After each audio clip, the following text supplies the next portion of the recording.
Welcome to the Creatorpreneurs podcast, where we delve into how creatorpreneurs monetize their knowledge and how you can become one too. I'm Rico Lazo, joined in this studio by my twin brother, Antonio. How's it going, bro? It's great to be back. Episode 5. It's once again a great opportunity to be here in Aldrich Place Studio in Barranquilla. And before we dive into this episode, I did want to say it's been a wonderful opportunity to really challenge ourselves and learn about all the different aspects that go into producing an in-studio podcast. It's a great opportunity to learn, challenge yourself from AI tools, editing tools, the different hardware, sound synchronization, etc. So I'm not sure about you, but I've really enjoyed this process. Absolutely. I sort of feel like it is literally building the airplane as you're flying it. And as we alluded to in one of our previous episodes, you don't know what the next steps are until you actually have a problem. So it's really, really important to take on a project, and from there, you just see where it goes. And so we'll get into some more of those details in the show today. What you've mentioned essentially is a use case. We highlighted that a little bit in a prior episode, but I think it's really an important term for people to understand what a use case is and when you use this term use case, because ultimately by having a project, a task, or a problem, it really helps you drive the overall direction from a technology standpoint, a solution, and so forth. So we'll get into some of these details in this episode, but without further ado, I wanted to address this episode, which is entitled, Will AI Steal Your Job?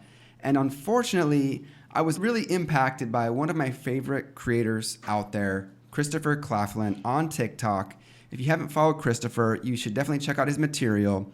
But he went on a recent diatribe in one of his more recent videos about the power of AI and the impact it's having. So Christopher, what he's saying here is AI is going to destroy everything, that AI is in civilization-ending territory. It's pretty powerful language. That type of language is language that I really don't identify with. I'm a big fan and supporter of AI.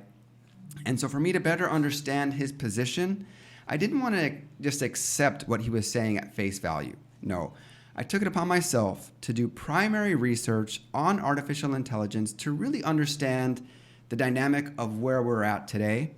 And so I was able to investigate and look at key trend reports, look at information published very recently by reputable institutions and companies like Goldman Sachs, McKinsey, MIT, as well as the U.S. Chamber of Commerce. So I do want to get into some of those details, but I think it's important that each person begins to formulate his or her own opinion on artificial intelligence and don't just listen to what you hear in the news about how AI is it going to steal our jobs or not. I think one of the things that people really need to realize is that AI is here to stay. The genie is out of the bottle, the toothpaste is out of the tube. It's not going back to 2022 prior to OpenAI introducing ChatGPT to the world.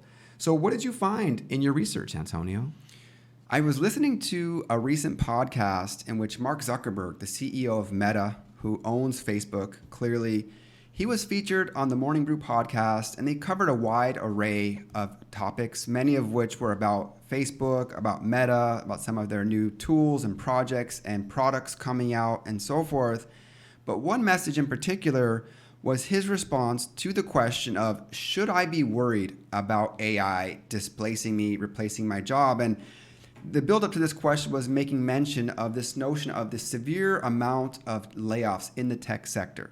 For anybody that's been following the news, you always hear about the sky is falling, the sheer number of job slashes and so forth.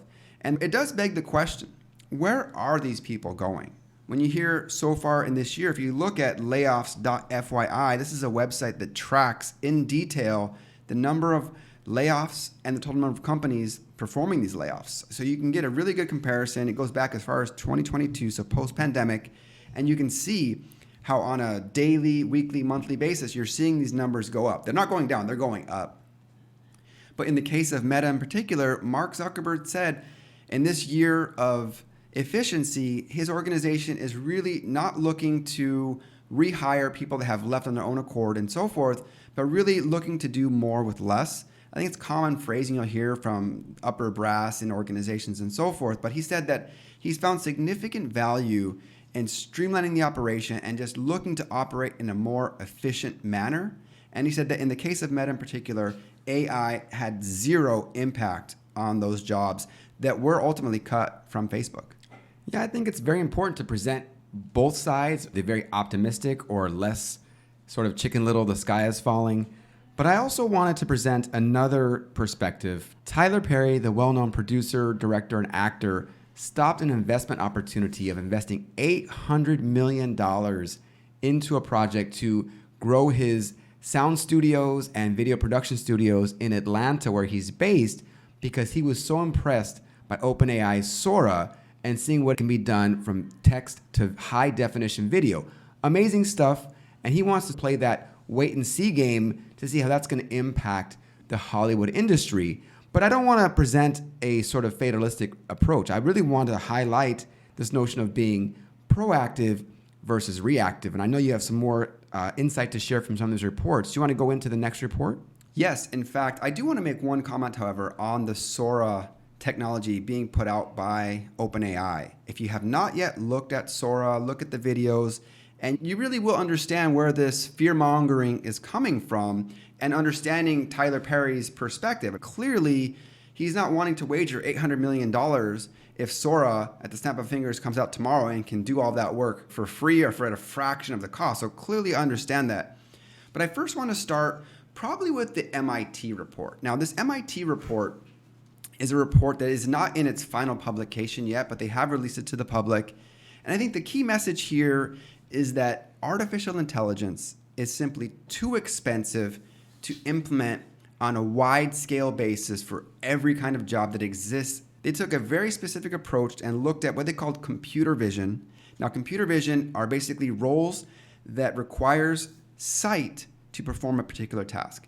I think they surveyed about 1,000 people in 800 different kinds of jobs.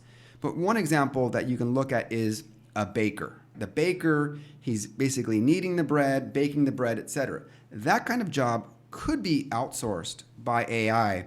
But what the report goes on to state further is that it doesn't make sense to only do that at the firm level. It makes sense to do it at the sector level, meaning that if an artificial intelligence specific to the bakery industry can be rolled out on a massive industry-wide perspective, then and only then does it make sense to replace bakers in this particular instance. I think what these reports are really highlighting is that, yes, AI is really becoming the seminal moment in human history where technology is getting to such a level that it's starting to impact jobs and people's lives.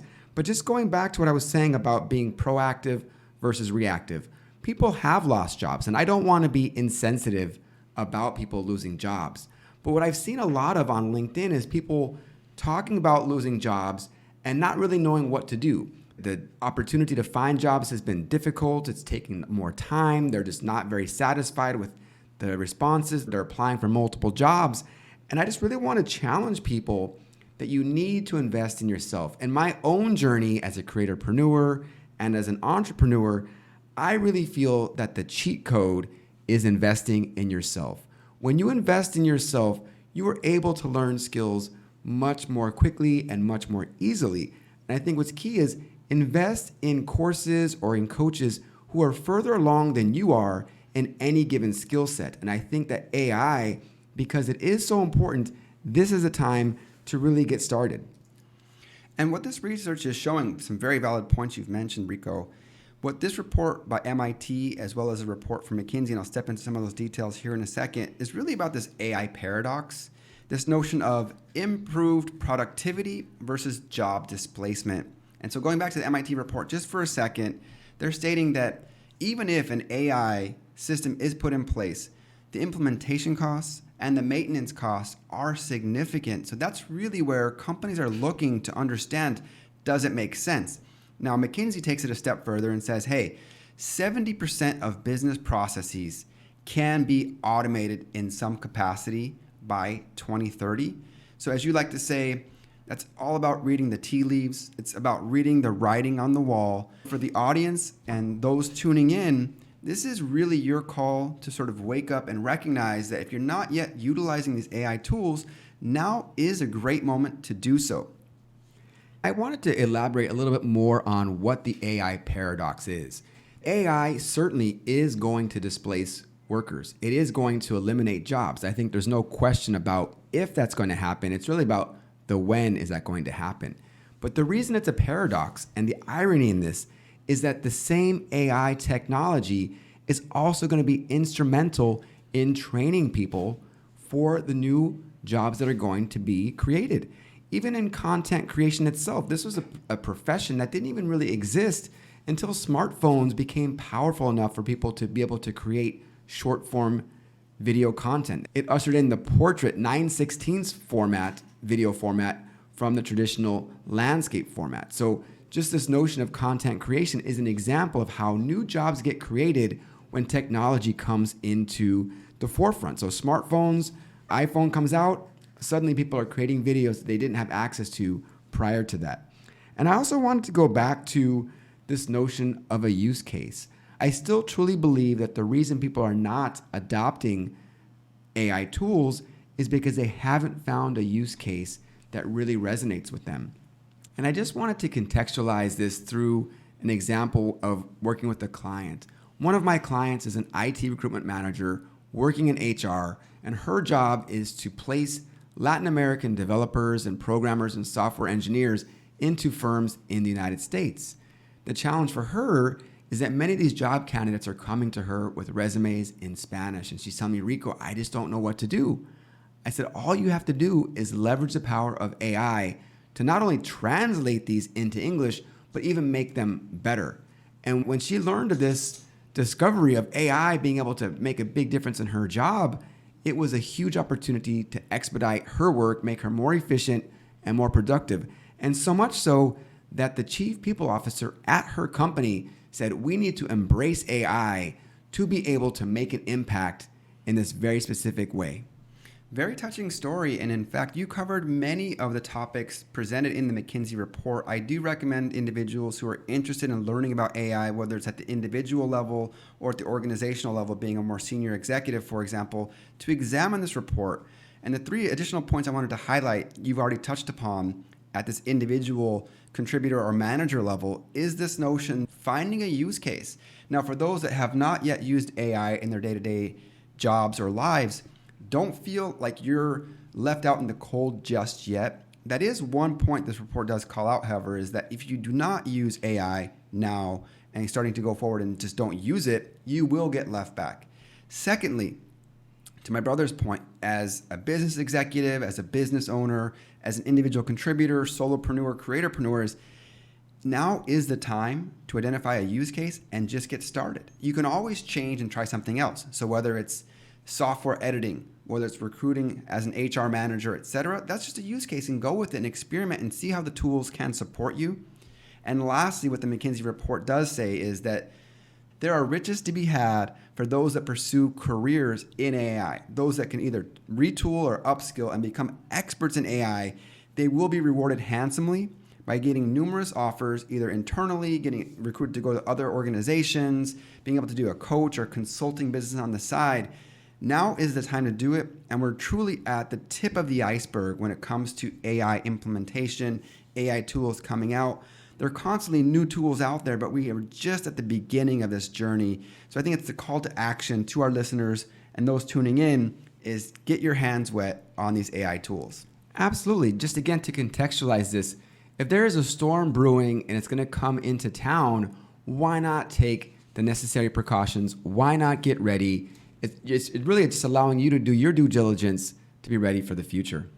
Yes, and another report I wanted to step into, well, maybe 2. The Goldman Sachs report, really there was just one blurb that stuck out to me, and they didn't put a date on as to when this would happen, but they viewed on a global level that 300 million jobs potentially could be impacted by AI automation. Be advised that people are talking about it. Large organizations are wrangling with this issue. What do we do? So that is one key point. But from a U.S. Chamber of Commerce perspective, now the U.S. Chamber of Commerce has a division called the U.S. Chamber of Commerce Technology Engagement Center. This center is focused specifically on understanding the ramifications of AI across the economy in the United States. And they've said that 25% of small businesses have already started to get their hands on artificial intelligence, and they report of being more efficient organizations, and they've seen an uptick in their sales growth. So clearly some benefits for using AI in the small businesses.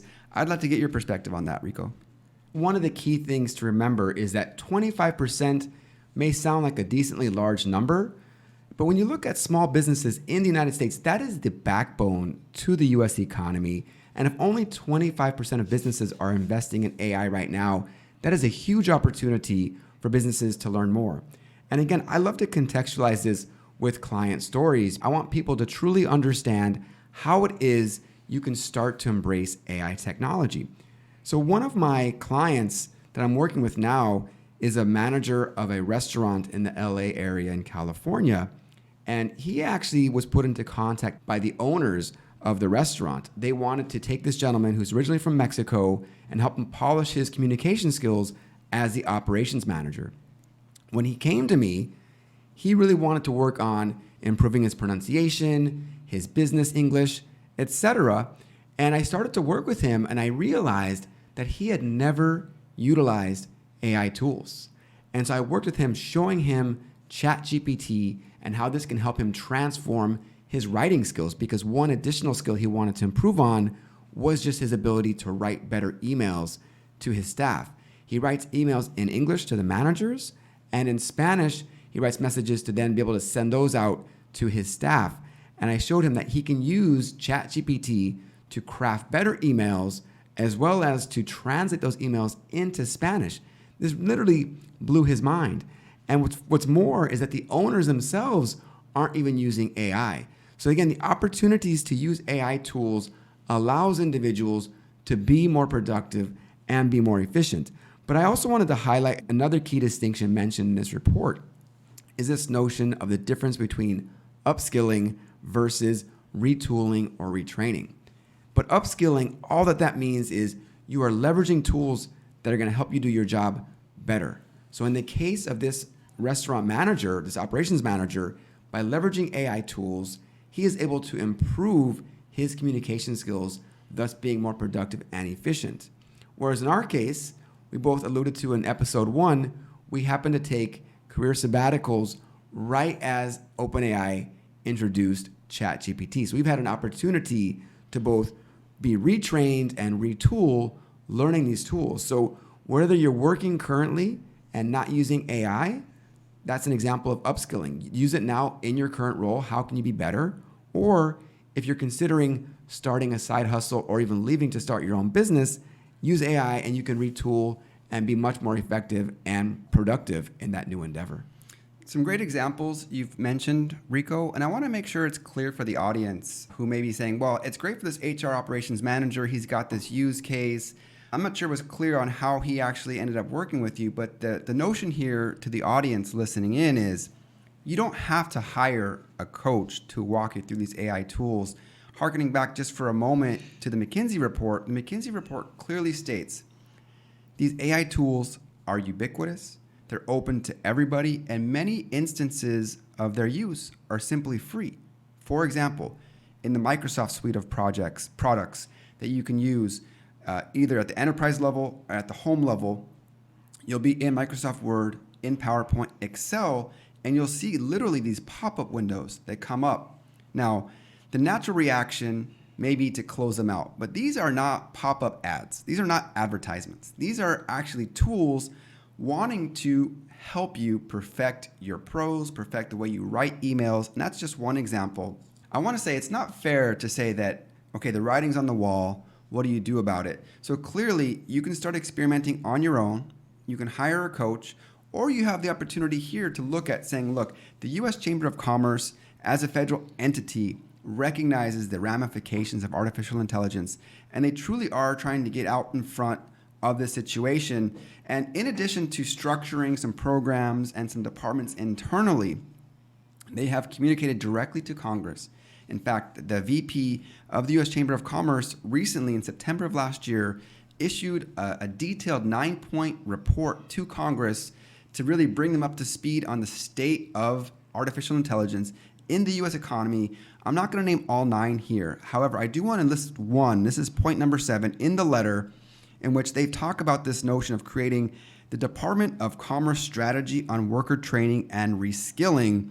And what this department is going to look at is it's going to recommend the training, reskilling, and lifelong programs needed to transition, develop, and maintain a workforce that integrates AI tools. So I think it's very clear to understand that this transition of going from the current workforce to the future of work, it's not an overnight snap your fingers kind of thing. This is basically going to be a long-term initiative. So you can wait until the federal government is going to support you, or to my brother's point, you can begin either reskilling, retooling, or upskilling rather your skills now so that you're more well-versed in AI and can then be viewed as a more attractive hire for these different organizations.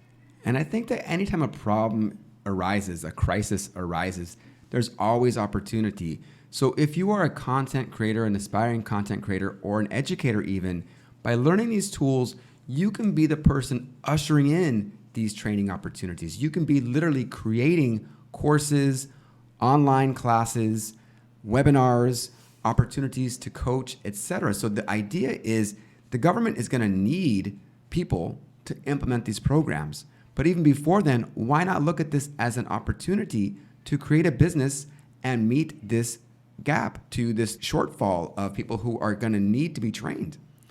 And again, why is it, Rico, that we're sort of harping on this issue of the importance of AI? Is this truly just a buzzword, or should people really understand like the ramifications of what it truly means for the future of work? We examined recently the Growth Tribe Skills of Tomorrow report. And what did you find in that report that maybe spoke to you most? The number one thing that I took away from the report is just this notion that the number one skill that is going to be required to be able to be effective and successful in the future of work is generative AI. So whether you're talking about text, so working in chatbots and producing text or copy or content of some sort that is written text, or using other visual tools like Midjourney or Sora, etc., and you're creating video content, understanding how to create this content is key. We've previously have spoken about this notion of prompt engineering, which is simply the ability to craft great prompts. So written instructions, if you will. It's like you are literally writing a recipe in this very procedural way. The more effective you are in doing that, the better output you're going to get. So that was a huge eye-opening thing for me. So it's not that it takes this genius level of knowledge or ability to be effective using these tools. And that was the point you alluded to earlier. Many of these tools are written or developed in a way that you're just literally interfacing with an interface that is text-based.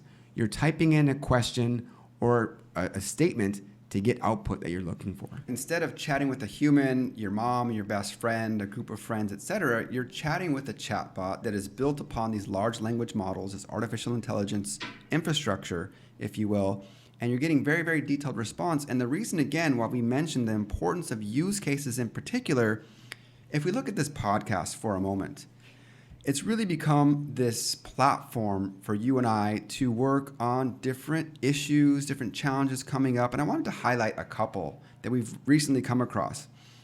We received a request to do some UGC videos that feature this podcast studio look and feel. But they also requested this notion of doing what's called dark posting. Now, dark posting, to make it very easy to understand, is where a third party utilizes your account to run ads. They don't appear on your feed, but it's targeted to particular audience members. It could be your own audience. It could be the audience the particular brand or company is looking to leverage. So if you don't know what dark posting is, you have a couple of options. You can Google it, as the common phrase is, well, did you Google it? Or you can take that same query, that same prompt, if you will, and go into Gemini, and that's precisely what I did. Why do you want to bother a friend or an acquaintance, someone that could explain it to you, but either may not have the time, or B, wants to charge you for it? Whereas Gemini or ChatGPT or the other tools we mentioned in the past, they are more than willing and able to help you out and eager in a way. It's almost like they're really eager to help you out. The language they utilize, it really inspires you and puts you at ease because they don't make you feel like you're an idiot. Like, oh, that question is stupid. It's not like that at all. And so what I was able to understand is what dark posting is, how it works, the mechanics behind it, explained in layman's terms. You can literally have it break it down for you so you understand it. And that's just, again, one simple use case. Antonio, why don't you mention another example of how you were able to leverage the AI chatbot in lieu of the traditional browser search engine? Well, once again, going back to this use case terminology, and I don't mean to sound like a broken record, but I want to make it clear for the audience that a use case is simply a scenario, a situation in which you would use a particular product or a service. And so once again, I've been raving about doing a podcast. And for those interested in pursuing a podcast, you can certainly get in touch with us via DM, for example. We will be launching a course on podcasting, the different formats, whether it's audio, video online, or in studio, either in a podcast studio or at home. But basically, as you pursue these different processes, these different problems, these different endeavors, you come across opportunities to enlighten yourself and to learn. And further, it's because oftentimes people reach out to you directly. What I mean by that is, I'm not sure how they found me, but I got a message on LinkedIn that said, hey, Antonio, we really like your content. We would like for you to create some content for us. And he was very clear that I needed to use a professional camera. So you can't see, obviously, right now as we're recording this particular podcast, but this podcast, as I've always said, is really state of the art because of the quality of the microphones, because of the quality of the lights, and the quality of the camera itself. So we're talking about a professional camera, DSLR, with a particular lens. Now the lens, what I'm learning is it's very important depending on the kind of content you want to shoot. So for YouTube, you're shooting in landscape, horizontal, 16:9 aspect ratio. And so I've talked to some different people, my content creation coach, for example, as well as this company, and they were explaining the type of cameras they suggest, the kinds of lenses they suggest, camera aperture, and all these different numbers, the millimeters, the size of the lens. I was really at a total loss. So what did I do? I went into Gemini. I literally explained the situation that I've been potentially contracted to produce some YouTube videos and that it would be necessary to use a professional camera and to start really evaluating the kind of camera that we should be using for this particular effort. And they were able to give me a very, very detailed breakdown and explanation of the type of camera you want to use and why, and also looking at the particular cost of it. And there are some cost-saving opportunities. For example, you can buy a used camera or you can buy a used lens or vice versa. And they gave me a detailed breakdown of the pros and cons of each of those scenarios. So my point here is saying this particular use case would not have even registered on my radar even 2 or 3 months ago, but now it's just sort of par for the course. So whenever I come across these particular challenges, I go straight to Gemini. I go straight to ChatGPT. I go straight to Claude and just ask my question. Great example, again, of how you can leverage the power of these AI chatbots. And I think, as you mentioned earlier, using a traditional web browser search engine, you don't have that sort of interactive dialogue, if you will. You can literally ask follow-up questions, dive deep, and in terms of how you want it to respond to, you can even change. Like you can ask it for more nuanced answers. You can ask for more detail or less detail. You can even ask the AI chatbot to take on a role as an expert video podcast producer. And what is your experience with this technology as an example? So again, you're only limited by your imagination when you're interacting with these AI chatbots. And I think just a great example of how instead of just trying to figure out things on your own, leverage AI to be your personal tutor, coach, trainer. It's a great example of how to leverage that technology. Maybe shifting gears here a little bit, Rico, and we can talk about the notion of community. Obviously, this is the Creatorpreneurs podcast, and this particular episode, we've dedicated a lot of time to AI and understanding if it's going to steal our job. But I didn't want it to take away from other aspects and opportunities that we focused in on this past week. So maybe you can highlight some of your wins, some of your highlights. And I know we've been speaking off camera about this notion of community. I'd really like for you to share that with the audience today in your work with this communications coach you have. Obviously, it's very beneficial to me to have an identical twin brother who I can work with on this podcast to dive deep on different topics, even creating this show as an example. But I think this is why it's so important to find others in your tribe. So whatever your interests are, cultivate those. Find communities where you can participate and find like-minded individuals who share common interests. And so I've been going deep in this community by Yasser Khan. He's created a speaking academy where you're able to practice speaking on a regular basis, both in live calls as well as recording yourself with your phone and then soliciting feedback from members. In addition, he's also brought in guest speakers who can speak from their experience to provide you even more insight. And Yasser, to his credit, is a very generous person. He's literally wanting to throw everything he's learned in his path of becoming just a top-notch communicator and speaker. He has personally spent over $100,000 in his own journey to become the absolute best speaker, and he wants members in his community to be able to share in his knowledge. And I think that's a really, really amazing opportunity. So for me, that was the highlight of being able to interact with members in the community. And then in addition, you can start to interact with the people you look up to, sort of your heroes, if you will. And I've actually messaged him on a couple different occasions, giving him feedback, and he's very open to receiving feedback. So I think anybody who's looking to find somebody that you can work with, don't think you have to go it alone. You don't have to just start asking random people, but look for opportunities to engage in communities, because many of them are low cost, they're not going to break the bank, and it's a shortcut. Again, investing in yourself is the cheat code to gain skills, and at the same time, find others who are like-minded in your tribe to really connect and form deeper relationships. I want to push down on this story just a little bit more, because I think you've shared a very, very high-level overview, but specifically, what else has come out of your work in working with this particular community? For example, on communication, other opportunities that have come out as a result of you supporting and engaging directly with the founder of this organization and group, Yasser Khan. But what additional activities have you been pursuing in this community, and maybe touch upon any AI components that you can use with this community? Well, one of the other participants in the program said this is a great opportunity to learn from others. But as a non-native speaker, one of the participants was saying, I want to be able to improve my pronunciation. And because Yasser knows that I'm an accent reduction coach, he actually asked me live on one of the calls, Rico, why don't you speak to our audience about what accent reduction coaching is and how this member might be able to benefit? And then offline, after the call we had, he messaged me saying, hey, Rico, would you be open to doing a workshop to be able to teach members of the community about the benefits of reducing one's accent or how to go about it? And of course, I was ecstatic. And he even said, if others ask to be coached, by all means, feel free to follow up with those individuals. So again, the opportunity to engage with the community can lead to opportunities for collaboration, partnership, or coaching or teaching opportunities. I know you've also mentioned using certain AI tools in your work with your clients. You're always sort of this early adopter of these technologies.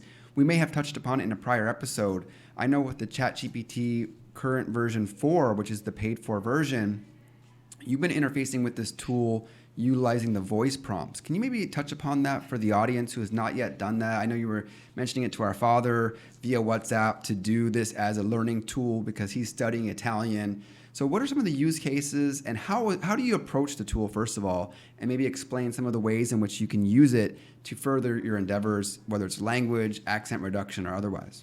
Well, yeah, let me actually return to the story I was sharing about preparing a workshop of accent reduction. So I want to be very clear that even as an accent reduction coach, I certainly don't know it all. So I'm going to leverage AI and say, okay, I'm going to deliver a 1-hour workshop on accent reduction.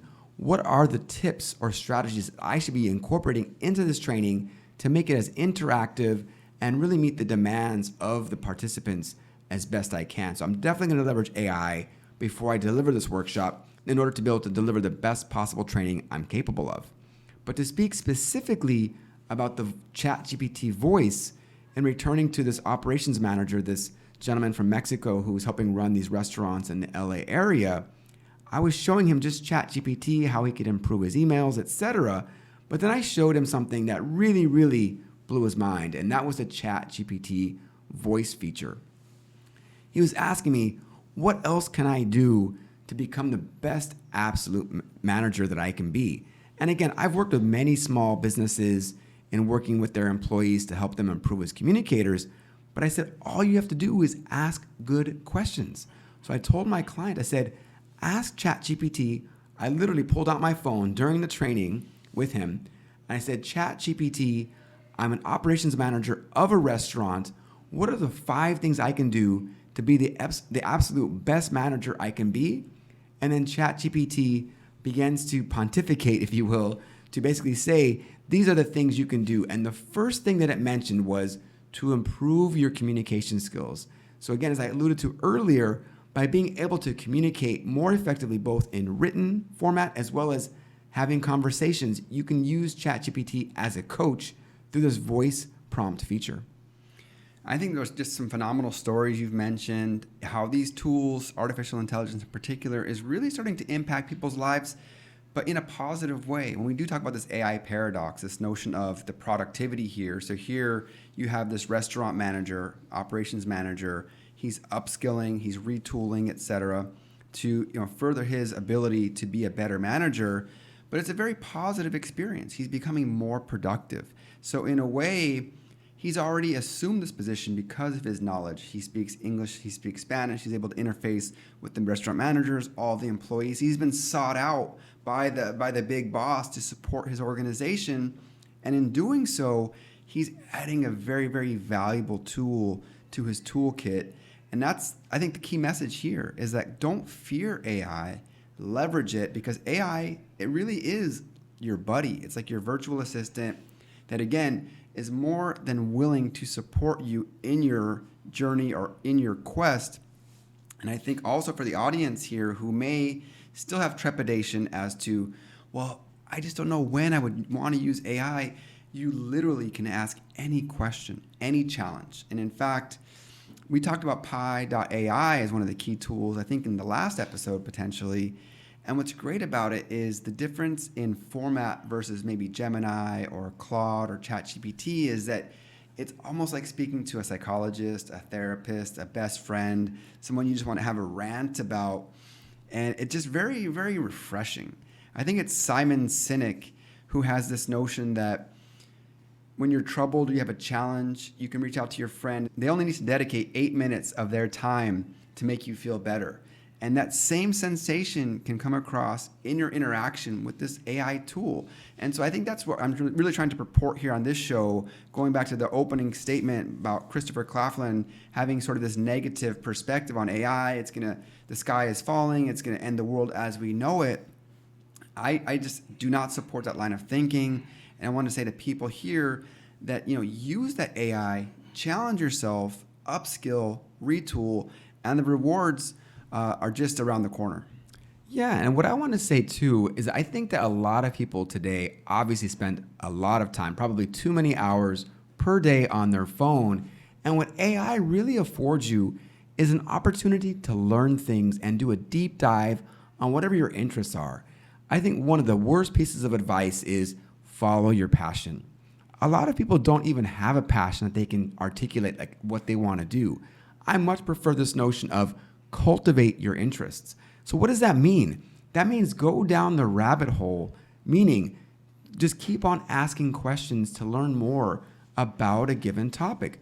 So if you want to become a content creator, ask AI to help you in that journey, to help you discover what hidden talents you might have, or to discover topics you've never considered before. I think that is so important. And I truly believe you're only limited by your curiosity. I think that is so vital. So when thinking about this resistance to AI, I sort of liken it to the child who says, I don't want to eat that, right? It's a food they've never eaten before. And it's like, well, do you not like it because you don't like the way it looks or you don't like the way it tastes? And so I think you really have to be able to give AI a chance to see how can I leverage this to improve my life, whether that's in your personal life, your professional life, your romantic life, alluding to Pi.ai. For those of you who have not tried Pi.ai and you want to vent, maybe your boss told you off in a meeting or in a one-on-one and you want to have somebody to talk to, your partner doesn't want to hear it, your friends don't want to hear it, you've been this broken record talking about it, you can literally chat with Pi.ai to have this sort of unbiased third party walk you off the ledge, be able to get things off of your chest. And so yes, you're spending time on your phone or your computer, but at least you're doing it in a way where it's beneficial to you. I just know for myself that whenever I'm doom scrolling on TikTok or Instagram, I don't feel very good about myself after that. However, when I have an opportunity to do a deep dive with one of these AI chatbots, whether it's chatting or typing or with the new voice prompt feature in ChatGPT, I feel enlightened. So I think it's all about perspective. I think it's really, really important to keep perspective on this. I think that many technologies through the course of human history have been questioned. What is the benefit going to be? And the reality is humanity is a very resilient, humans were very resilient. We're going to be able to get past a lot of things, right? Nuclear technology was created. We haven't ended our race yet. There's global warming we're dealing with. We're still alive and kicking. And that's not to say we shouldn't tackle these issues and discover alternatives or better ways of living. But the idea is AI is here to stay. Learn to embrace it. Learn to grow. Because again, you're not going to lose your job immediately to AI. What's more likely to happen is you're going to lose your job to somebody who knows AI better than you, or because you don't know it at all.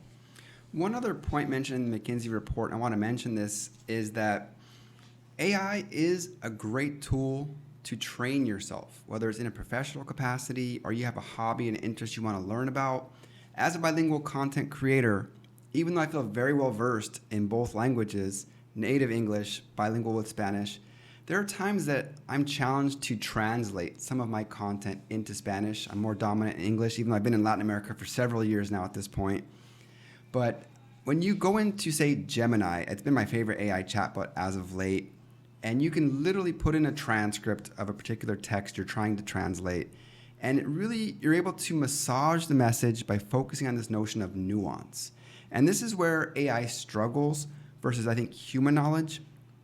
At face value in your first prompt, you're very likely to get a translation that just doesn't really, it's not up to muster, right? It expresses on a literal basis what the translation means, but it doesn't reflect that nuance. But you're able to play with the AI tool to really explain the context, maybe the speaker's origin, where they're from in the United States, what their ethnic background is, etc., to really dig into the covers of what this overall message is. So again, another use case to learn and challenge yourself. Even as a bilingual individual, I love to learn about Spanish and ways to communicate myself in other languages.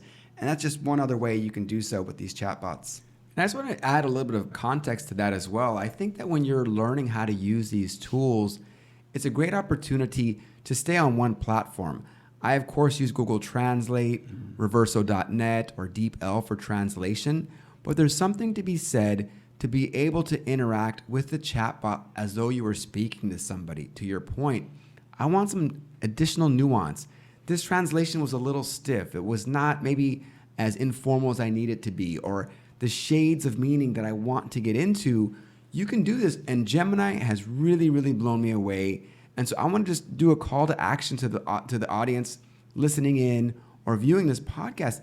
Get into Gemini or other chatbots and really get into conversation with it and see what it can do. Because again, don't be the child who's just saying, I don't want to try that food because I don't like the way it looks. Get in there, try that food, right? I want to share a quick story that when I was 25 years old, I took a backpacking trip in Europe, and my entire life up to that point, I told myself, I don't like olives. And I think it was because I just didn't like the way they looked or smelled. I'm not even sure. But when I was in Lisbon, Portugal, they served me a bowl of Kalamata olives. And I was like, well, when in Rome, right, I'm going to do as the Romans. I'm going to try these olives. And I was so amazed at how amazing these olives were. And I realized that from that point forward, I needed to be much more open-minded about things to be able to really draw a legitimate conclusion on, do I like something or not? Now, if you eat something and you don't like it, don't eat it again.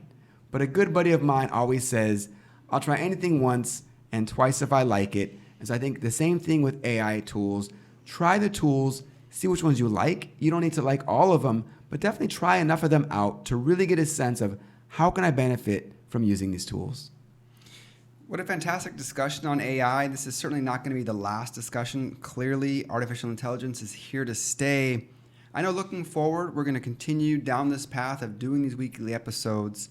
I do want to thank the audience and the listeners that are tuning in today for engaging with our content, providing some comments on YouTube, etc. Please keep it up.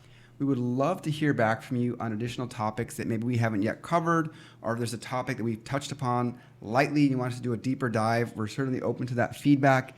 And to the brands and companies reaching out, thank you very much for these opportunities. We welcome them. We are here to share our knowledge and perspective. As we've done 5 episodes now, I don't think we're experts quite yet on creating podcasts, but certainly versed well enough to support those newbies out there that want to get these podcasts off of the ground. Talking to you small business owners, this really is simple to do. There's a series of steps, and we'd love to be able to walk you through those. And just the last parting words, I just want to say again, it's not too late to get started, but you really do want to get started. I think it's very important to read the writing on the wall. This is your chance to really get ahead of the curve here. And as my brother alluded to, if you have any questions, feel free to reach out. We want to start doing guest interviews because we want to be able to bring in experts. So if you have any suggestions on who we could interview or can even make an introduction, we would greatly appreciate that. But I think that's all we have for today. So thank you so much for listening. And until next time. Thanks for tuning in.